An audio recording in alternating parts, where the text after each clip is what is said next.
नमस्कार, बहुत स्वागत आपका आनादि टीवी पर। मैं हूं आपके साथ पारुल। आज चर्चा करेंगे एज लिमिट बढ़ाई, सियासत गरमाई। जी हां, उत्तर प्रदेश में बेरोजगारों की संख्या लाखों में है और जब दिसंबर में इन बेरोजगारों के लिए 32,679 पदों पर पुलिस विभाग में कांस्टेबल की भर्ती निकाली तो बहुत से उम्मीदवार तैयार हो गए, लेकिन उनमें से कुछ ऐसे थे जिनकी उम्र 22 वर्ष से ज्यादा थी। सामान्य वर्ग के लिए अधिकतम आयु सीमा 22 वर्ष रखे जाने से ये अभ्यर्थी निराश हो गए। उधर राजनीतिक दलों ने भी असंतोष जताना शुरू कर दिया। खुद भाजपा के भीतर तमाम विधायकों ने मुख्यमंत्री को पत्र लिखकर बताया कि दूसरे राज्यों में सामान्य वर्ग के लिए अधिकतम आयु सीमा 25 वर्ष है और इसी तरह उत्तर प्रदेश में भी 25 वर्ष की जानी चाहिए। उधर विपक्ष में समाजवादी पार्टी से लेकर चंद्रशेखर रावण की आजाद समाज पार्टी ने भी सरकार को पत्र लिखकर आयु सीमा बढ़ाने की मांग की, जिस पर बड़ा फैसला लेते हुए अब योगी सरकार ने यूपी पुलिस भर्ती में एज लिमिट 3 साल बढ़ा दी है और ये सभी वर्गों के लिए समान रूप से बढ़ाई गई है। भले ही पदों की संख्या यूपी के बेरोजगारों के लिए काफी कम है, लेकिन फिर भी भर्ती प्रक्रिया पूरी होते होते शायद 2027 की फरवरी आ जाए और चुनाव भी हो जाए। इससे युवाओं का संतोष कुछ हद तक शांत रहेगा और चुनावी फायदा भी मिल सकेगा। और इसी बीच योगी सरकार के इस कदम पर सियासत भी शुरू हो गई है। समाजवादी पार्टी का कहना है वो पहले ही ये मुद्दा उठा चुकी है और बहुत पहले ही निर्णय लिया जाना चाहिए था। उधर भाजपा ने कहा कि मुख्यमंत्री योगी आदित्यनाथ ने युवाओं को बड़ी राहत दी है। क्या सच में ये राहत चुनावी वोट में तब्दील होगी? आज यही जानने की कोशिश करते हैं। पहले इस पर कुछ रिएक्शंस आ गए हैं, वो आपको जल्दी से सुनवा देते हैं। सुनिए। देखिए, उत्तर प्रदेश में भारतीय जनता पार्टी की सरकार है और अभी जो शासन का आदेश आया है कि 3 वर्ष की आयु सीमा में छूट दी जाएगी, उससे बड़ा प्रश्न उत्तर प्रदेश का नौकरी का है, रोजगार का है, वैकेंसी का है। इस प्रदेश में आए दिन वैकेंसी के नाम पे, भर्ती के नाम पे परीक्षा होता है। कभी परीक्षा होती है तो परिणाम नहीं आता, परिणाम आता है तो रोजगार नहीं मिलता। तो उत्तर प्रदेश में कोई भी भर्ती नहीं है, इसलिए पूरे प्रदेश में हाहाकार मचा हुआ है। चाहे वो नौजवान का मामला हो, शिक्षकों का मामला हो, पुलिस भर्ती का मामला हो। मैं समझता हूँ कि उत्तर प्रदेश की जो सरकार है उसकी नियति साफ होनी चाहिए और जनता के लिए, उत्तर प्रदेश के लोगों के लिए रोजगार के अवसर प्रदान करें। देखिए, जिस तरीके से भारतीय जनता पार्टी के विधायक शलभमणि त्रिपाठी जी और एक अन्य विधायक जो जाति से ब्राह्मण है, उनके पत्र के आधार पर ये जो 3 वर्ष का समय बढ़ाया गया है, तो ये दिखता है कि भारतीय जनता पार्टी की योगी सरकार में हर वर्ग के साथ में छल हो रहा है। अनुसूचित जाति, जनजाति, पिछड़ा वर्ग के आरक्षणों के साथ में छल हो रहा है। पिछड़ा वर्ग के लिए जब भर्तियां निकलती है तो उसमें पिछड़ा वर्ग का आरक्षण नहीं होता, तो कभी अनुसूचित जाति, जनजाति के आरक्षण के साथ छेड़छाड़ होती है। अब सामान्य वर्ग के अधिकार के साथ भी छेड़छाड़ हो रही है। तो लगातार सरकार नाकामयाब है लोगों को ठीक तरीके से भर्ती देने में, युवाओं को रोजगार देने में। और जब पुलिस की भर्ती इतनी धीमी गति से हो रही है, अनियमितताओं के साथ हो रही है, तो बेटर पुलिसिंग की बात कैसे होगी, कानून व्यवस्था की बात कैसे होगी? ये प्रमाणिक है कि भारतीय जनता पार्टी की सरकार में कानून व्यवस्था ध्वस्त है, क्योंकि जो कानून संभालेंगे, जब वही पुलिसकर्मी भारतीय जनता पार्टी की सरकार में भर्ती नहीं हो रहे, तो जमीन पे कौन काम करेगा? उत्तर प्रदेश के राजनीति में एक बहुत बड़ा कदम माननीय मुख्यमंत्री योगी आदित्यनाथ जी ने उठाया और जो योगी होता है वो हृदय से भी योगी होता है और कार्य से भी योगी होता है। आज उन्होंने साबित किया कि इस उत्तर प्रदेश की राजधानी में बैठने वाले माननीय मुख्यमंत्री योगी आदित्यनाथ जी का हृदय कितना विशाल है। उन्होंने जो नौकरियों में 32,469 नौकरियों का, जो होमगार्ड्स का और जेल अधीक्षकों का, पुलिस का विभागों में जो नौकरियां रिक्त थी, उन रिक्त नौकरियों पे जो उम्र की स्थिति थी उसमें 3 वर्ष की शिथिलता देने का जो काम किया है, निश्चित तौर पर इसकी जितनी सराहना की जाए इसकी वो कम है और एक बहुत बड़ा अभूतपूर्व कदम उठाया है। उन्होंने नौजवानों को भी वह अवसर दिया है कि जिन लोगों को पास से ये अवसर जाता हुआ दिख रहा था और जो विपक्ष उस पर राजनीतिक रोटियां सेकना चाह रहा था, उन सब की दुकानें बंद करके एक बहुत बड़ा कदम उठाया है। इसके लिए हम सब माननीय मुख्यमंत्री योगी आदित्यनाथ जी को बहुत बहुत प्रशंसा करते हैं, उनको आभार व्यक्त करते हैं।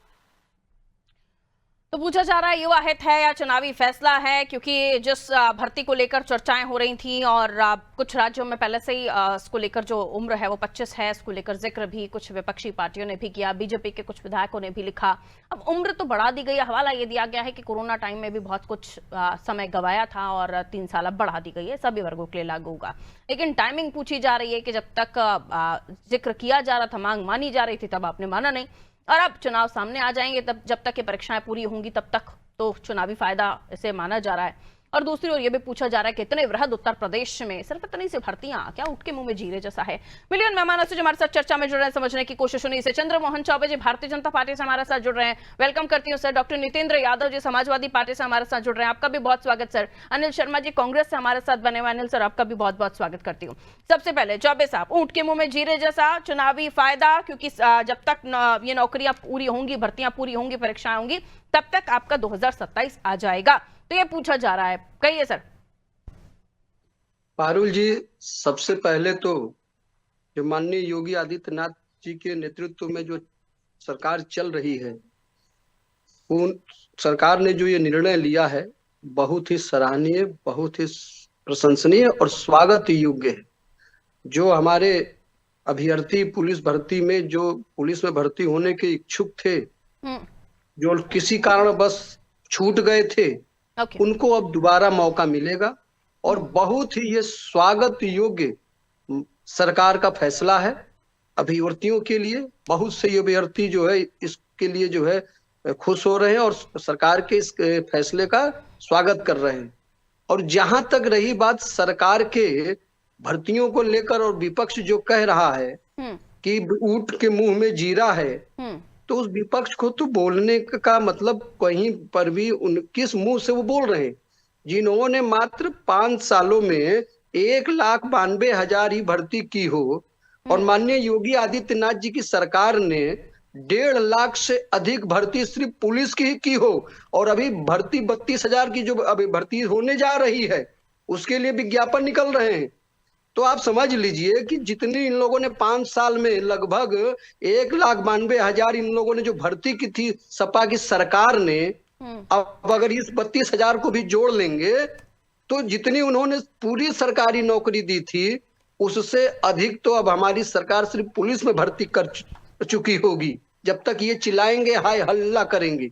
और जानती हैं, लगभग 9 लाख के आसपास उत्तर प्रदेश में सरकारी भर्ती हुई थी, तो इनके समय की 1,92,000 और माननीय योगी आदित्यनाथ जी की नेतृत्व में जो भाजपा की एनडीए की सरकार चल रही है उसकी भर्ती को आप जोड़ लीजिए तो आप खुद ही अंदाजा लगा लीजिए कि जो ये कटाक्ष बोलते हैं ना कि ऊंट के मुंह में जीरा, तो सोच लीजिए कि जितनी भर्ती उन लोगों ने की होगी पूरे विभागों की, मात्र पुलिस विभाग में उतनी भर्ती। खुशी की लहर है, युवा खुश है, जो परीक्षाएं देने के इच्छुक थे उनकी एज लिमिट बढ़ गई है, जो अब 22 साल की एज क्रॉस कर रहे थे वो निराश थे, तो उनमें थोड़ा सा राहत की सांस उन्होंने ली है कि अब वो भी मौका है उनके पास। लेकिन ये लिमिट जो उन लोगों की भी लिमिट है ना सर, बहुत ज्यादा नहीं है।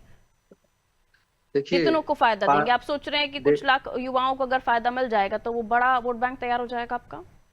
पारुल जी, मैंने तो आपके सामने आंकड़ा रख दिया। इन लोगों ने 5 साल में सरकारी नौकरी जिसमें पुलिस से लेकर चिकित्सा से लेकर स्वास्थ्य से लेकर पीडब्ल्यूडी से लेकर सिंचाई से लेकर सबकी टोटल 1,92,000 भर्ती इन्होंने की थी और हमारी सरकार ने लगभग 9 लाख भर्तियां की। और सुनिए पारुल जी, एक और विशेषता बता दो इस भर्ती की।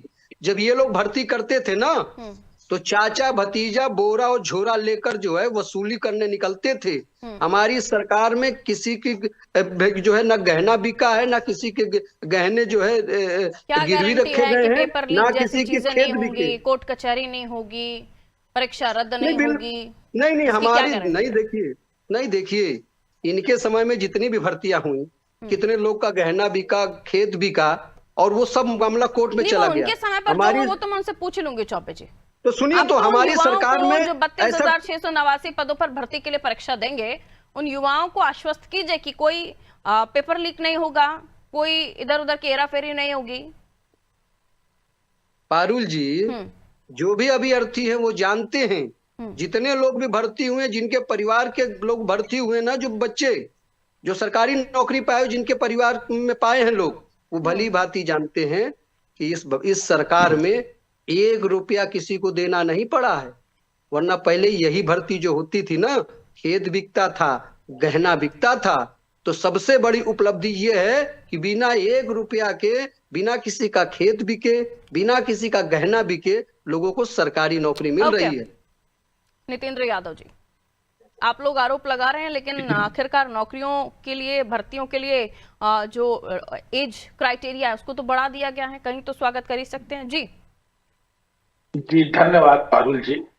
सबसे पहले मैं चौबे जी की बात का जवाब जी। इन्होंने बताया कि 1,92,000 भर्ती पूरे कार्यकाल में हुई थी और सभी विभागों का इन्होंने विवरण दे दिया। और इसके बाद इन्होंने बता दिया कि पुलिस में कितनी हो गई आज साल। अरे भैया चौबे जी, आप तो विद्वान हो, आपके नाम के आगे चौबे लगा है, थोड़ा तो पढ़ लिया करो। 2,18,017 तक की, मार्च तक की भर्ती है पुलिस में समाजवादी पार्टी की सरकार में। मार्च 17 में जब समाजवादी पार्टी ने आपको सत्ता हस्तांतरण किया तो 2,18,000 पुलिस की भर्ती, जिसमें दरोगा, आरक्षी और ये सब शामिल है। अब आप यहाँ आकर के ज्ञान दे रहे 1,92,000 सभी विभागों का, और आपने कहा 9 लाख। मैं आपसे भारतीय जनता पार्टी भगवान राम की शपथ देख के पूछता हूं कि ईमानदारी से 10 विभागों के नाम बताओ जिनमें 5-5 हजार भर्तियां आपने की है। सिर्फ 10 विभागों, 50,000 के नाम बताओ, 9 लाख तो छोड़ दो। 10 विभाग ऐसे बताओ जिनमें आपने 5-5 हजार लोगों की भर्ती, पुलिस छोड़ करके। सिर्फ पुलिस विभाग को छोड़ देना, क्योंकि पुलिस विभाग बताओगे 32,000 तो अभी आ गई, अब 76,000 पहले की थी। और घोटाला उसमें कितना आपने किया है। दूसरी बात, आपने आरोप लगाया चैनल बैठ के कि जहां जहां भर्ती हुई तो किसी का गहना बिक गया, किसी का लोटा थाली बिक गया और किसी का घर द्वार बिक गया। आप 5 उन लोगों के नाम बताओ जिनकी हमारी सरकार में भर्ती में गहना, लोटा, थाली और घर द्वार बिक गया था। वरना आप ये शब्द वापस लो, आप बेईमानी वाली पूर्ण बात कर रहे हो, आप दूसरों पर आरोप लगा रहे हो, आप झूठ बोल रहे हो। इसको स्वीकार करो, वरना 5 नाम बताओ, कोई एक ऐसी FIR बताओ कि किसी ने अपना घर द्वार बेच करके और ऐसा किया और ठगी का शिकार हुआ हो। या तो झूठ बोलना बंद करो। चंद्रमोहन चौबे जी अच्छे व्यक्ति हो, झूठ बोलना बंद करो। पार्टी झूठी पार्टी को, आप तो झूठे मत बनो यार, आप अच्छे प्रवक्ता हो, ये चीज तो झूठ बोलना बंद करो। और आपको 5 नाम, कसम है भगवान राम की, आपको झूठ बोला 5 विभागों के नाम बताना जहां 5-5 कर रहे हैं नितेंद्र जी, क्वेश्चन रिपीट हो रहा है आपका क्वेश्चन रिपीट हो रहा है। ठीक है, मैं चौबे जी के पास जाऊंगी। अनिल शर्मा जी से पहले मैं एक कमेंट ले लूं, उसके बाद में चौबे जी आपसे जवाब दूंगी दोनों ही के सवालों का। जी कहिए अनिल सर, क्या वाकई एक बहुत ऐसा कदम है जिससे युवा अट्रैक्ट होगा, या वोट बैंक बढ़ेगा, या चुनावी फैसला है, या जो जॉब्स के लिए रिक्वायरमेंट थी और जो लोग युवा चाह रहे थे बहुत समय से, क्योंकि बार बार ये बात आ रही है कि बहुत समय से ये मांग उठ रही थी कि एज क्राइटेरिया बढ़ाया जाए, अब बढ़ गया। जी देखिए पारुल जी, क्राइटेरिया जो बढ़ाया गया है वो केवल चुनावी जुमले के रूप में साबित होकर रह जाएगा। ये भारतीय जनता पार्टी की सरकार है, ये लोगों को रोजगार देना नहीं चाहती।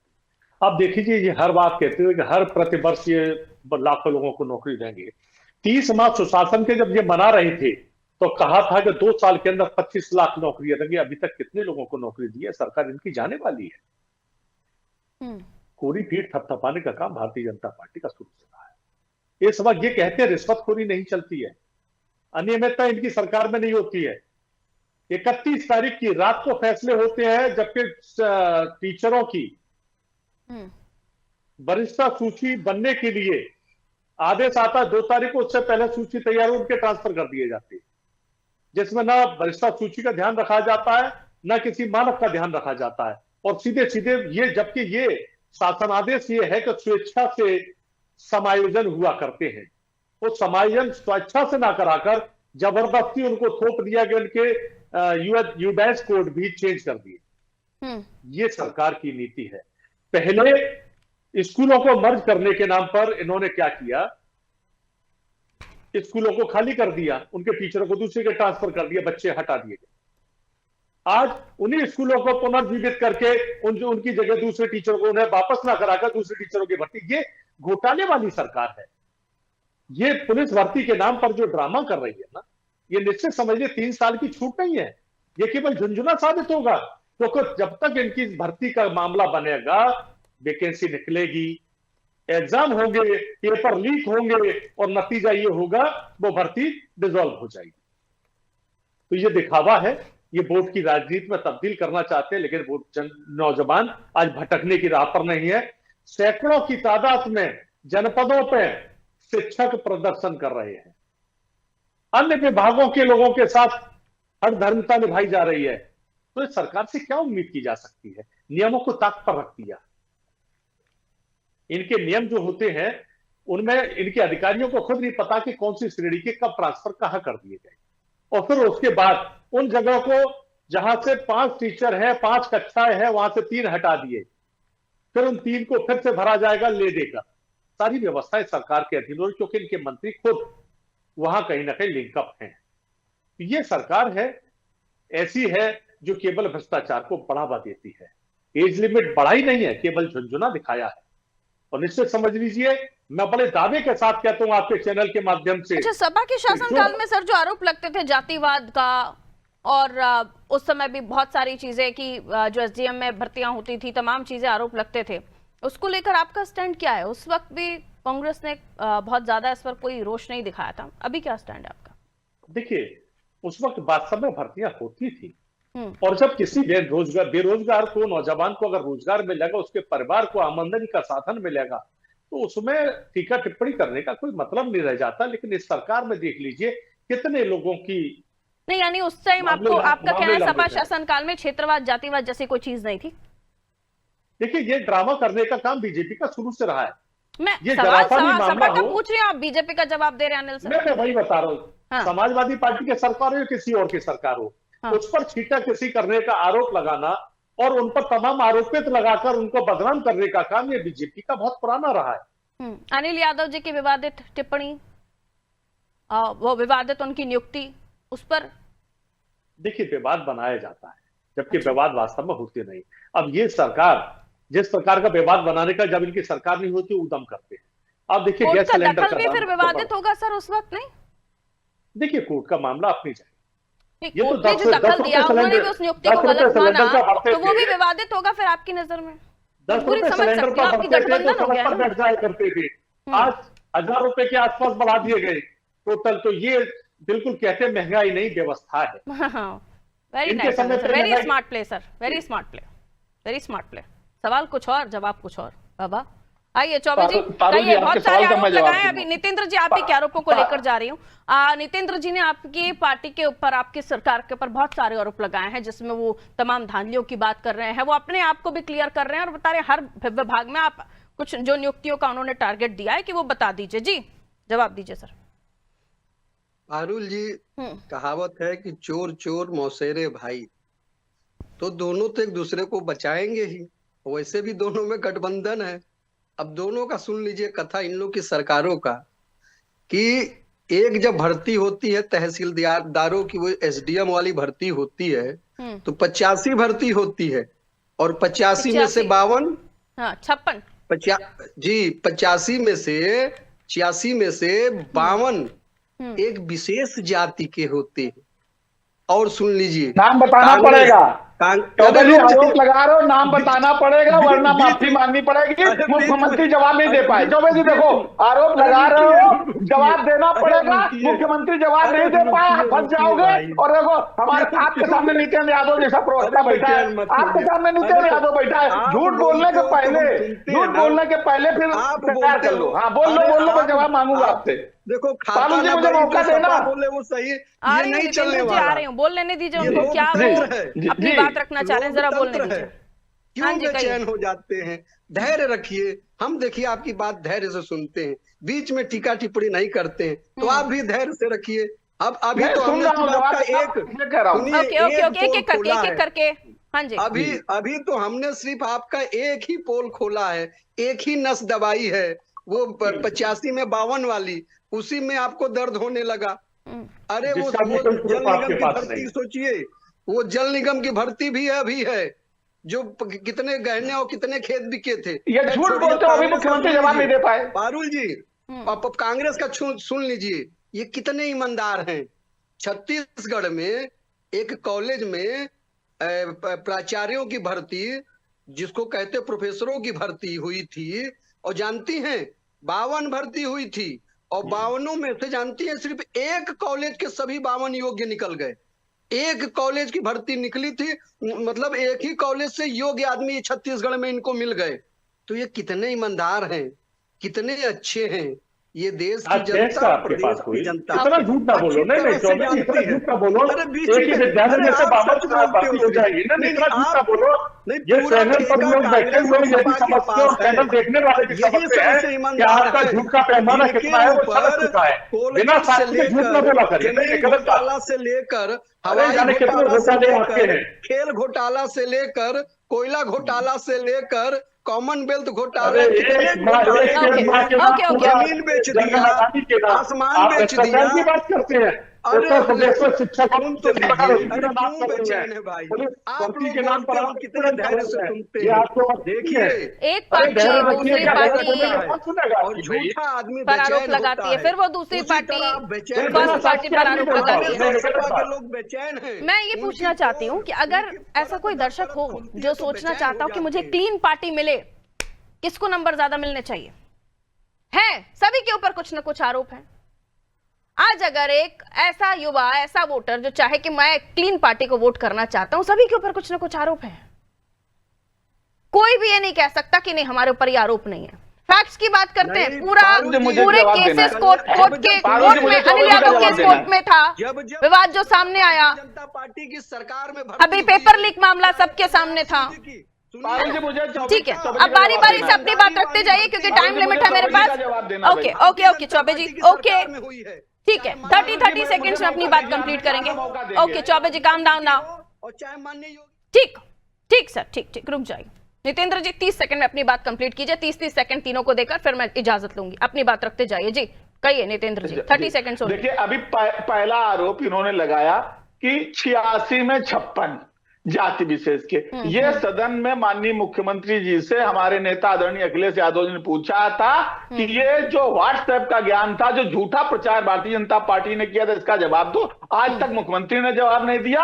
ये झूठी खबर थी जो भारतीय जनता पार्टी ने व्हाट्सएप के माध्यम से प्रोपेगेंडा बनाने के लिए फैलाई थी। इसके लिए चौबे जी को माफी मांगनी चाहिए। दूसरा मेरा सवाल था कि आपने कहां कहां भर्ती की, ये जवाब नहीं दे पाए। तीसरा सवाल कि अभी योगी जी की सरकार में जो भर्ती हुई है उसमें सबसे ज्यादा यादव भर्ती हुए हैं। पूछो योगी जी ने कितने पैसे लेके भर्ती किए हैं? जितने नेताजी की और अखिलेश जी की सरकार में यादव भर्ती नहीं हुए थे, उससे ज्यादा यादव अभी भारतीय जनता पार्टी की सरकार में भर्ती हुए। पूछे कितने गहने बिछवा करके भर्ती कराई है। चूंकि हम लोगों ने मेहनत की है, लड़के सड़कों में दौड़ते हैं और अपनी छाती 56 इंच करते हैं। आज भी कड़कड़ाती सर्दी में चले जाओ तो नंगे पैर यादव लड़के बम्बे की हो गए सर, हो गए। कहिए Anil ji. Okay Nitendra ji, times up please. कहिए अनिल जी। व्यक्तिगत टिप्पणी मत करिए भाई। ओके, आ रही हूँ चौबे जी, वापस आ रही हूँ आपके पास। कहिए अनिल जी। योगी जी ने कितने पैसे लिए? नितेंद्र जी देखिए, मैं चाह रही हूँ सभी की बात आराम से आ जाए ना मेरे दर्शकों के पास। अपनी बारी का इंतजार कीजिए। अनिल जी 30 सेकंड में। सर आप झूठ बुलवाती पारुल जी, इन लोगों से माफी भी नहीं मंगवाती। देखिए wait sir, wait Nitendra ji please. Anil ji complete कीजिए अपनी बात। अरे कब्जा करने वाले भारतीय जनता पार्टी के प्रवक्ता यार, मुझे लगता है मुझे म्यूट करके ही आगे बढ़ना पड़ेगा और ये तरीका मुझे भी अच्छा नहीं लगता। इसलिए मैं चाहती हूँ अनिल जी को बोलने दीजिए, चौबे जी उसके बाद आपके पास चली आऊंगी। एक दूसरे पर आरोप मत लगाइए, रुक जाइए। अपनी अपनी पार्टी को रिप्रेजेंट कर रहे हैं, उन्हीं की बात कीजिए। अनिल जी प्लीज आप बोलना शुरू कीजिए सर। मंत्री जब आवाज खाली हुआ था ना, चौबे जी रुक जाइए, मैं म्यूट कर दूंगी फिर सर, म्यूट करवाना पड़ेगा। रुक जाइए चौबे जी प्लीज, रुकिए। अनिल जी प्लीज बोलना शुरू कीजिए, दोनों को डाउन कीजिए। ऐसे नहीं, टाइम खत्म हो जाएगा हमारा। कहिए अनिल जी। बेरोजगारों के साथ हमेशा खिलवाड़ किया है, नौजवानों के साथ खिलवाड़ किया, उनकी भावनाओं से खेलने का काम। जब जब नौजवानों ने रोजगार मांगा है, इन्होंने लाठियां भांजी है। और जब जब पेपर हुए हैं, पेपर लीक हुए हैं और भर्तियों के नाम पर केवल घोटाला हुआ है, तो ये घोटाले वाली सरकार है। ये 3 साल बढ़ाने का जो ड्रामा है, ये वोटों में तब्दील करना चाहते हैं, लेकिन वास्तविकता ये है कि ये पुलिस में की भर्ती की नहीं करा पाएंगे और इनकी सरकार चली जाएगी। इनका जो ढकोसला है वो झूठ का ढकोसला है। और चौबे जी 30 सेकंड्स में आंसर दीजिए सर। ढकोसला है, वो कह रहे हैं कुछ नहीं कर पाएंगे आप जी। नहीं, देखिए हमने सबसे क्या कहा, ये तो तय ढकोसला है कि झूठ है कि सच है, ये तो जनता तय करती है। 34 साल के बाद भारतीय जनता पार्टी, कोई उत्तर प्रदेश में सरकार रिपीट हुई है, तो माननीय योगी आदित्यनाथ जी ने काम किया है, लोगों को रोजगार दिया है, सड़क दिया है, स्वास्थ्य दिया है, शिक्षा दिया है। इतिहास तो तो लोग शिक्षा के नाम पर देते देख लीजिए, हैं। जिला अस्पतालों में और ये जाकर लोग देखिए, झूठ, वहाँ डॉक्टर भ्रम, तैनात नहीं अफवाह होते, उनके फैलाते हैं। कर्मचारी अरे नगर निगम चलिए, समय इतना ही इजाजत दे रहा था। बहुत बहुत शुक्रिया आप सभी का। बात नियत की भी है, प्रशासन के आदेश की भी है, और अगर एज लिमिट बढ़ा दी गई है तो परीक्षा पारदर्शी तरीके से हो, समय पर रिजल्ट आए, एक प्रशासनिक कैलेंडर जारी हो जिसमें परीक्षाएं सारी बताई जाएं। ये तमाम चीजें जिसको लेकर युवा पहले भी आवाज उठा रहे थे, लेकिन टाइमिंग पर भी बड़ा सवाल है सर। सवाल यह है कि इतने समय से जब ये युवा मांग कर रहे थे तब तो बात सुनी नहीं गई, अब बात सुनी गई, लेकिन सुनी भी गई, अगर जो मांगे सभी कर रहे थे वो मांग पूरी हो गई तो उसका स्वागत भी नहीं किया जा रहा है। नौकरी, सरकारी भर्तियां, इनको लेकर हर पार्टी का अपना अपना इतिहास है। हर पार्टी का अगर आप चिट्ठा निकालें तो कहीं ना कहीं कुछ ना कुछ आपको मिलेगा, कहीं पर जातिवाद, कहीं पर किसी तरह के आरोप, कहीं पर नियुक्तियों में फर्जीवाड़े के आरोप। तो ऐसी कई सारी चीजें हैं, लेकिन सवाल ये है कि अगर इस बार हम 2026 की बात कर रहे हैं तो चलिए 2027 तक में परीक्षा होती है, इसे चुनावी फैसला समझे जो समझे, लेकिन अगर युवाओं को नौकरी मिल रही है और युवाओं की पारदर्शी तरीके से परीक्षा हो रही है, उनका समय पर रिजल्ट आ रहा है, तो दिक्कत क्या है? यही तो आप लोग चाह रहे थे, यही तो राजनीतिक दल चाह रहे थे। लेकिन इतने बड़े उत्तर प्रदेश में, इतने बृहद उत्तर प्रदेश में नौकरियां जो निकाली जा रही हैं वो बहुत कम संख्या है, उसको भी लेकर जो सवाल हैं उठ रहे हैं। आखिर इतनी बड़ी तादाद में, जहां हम देख रहे हैं कि हर दूसरे साल जो युवा हैं बड़ी तादाद में 18+ हो जा रहे हैं और वो नौकरी करने के लिए तैयार हो जा रहे हैं, वहां उस राज्य में इतनी सी संख्या जो नौकरियों की है, 32,000 भर्तियां, वो बहुत कम है। इसलिए सवाल भी उठ रहे हैं कि जो आप वादा कर रहे हैं किस हद तक, कितने % निभा रहे हैं। दीजिए इजाजत, नमस्ते।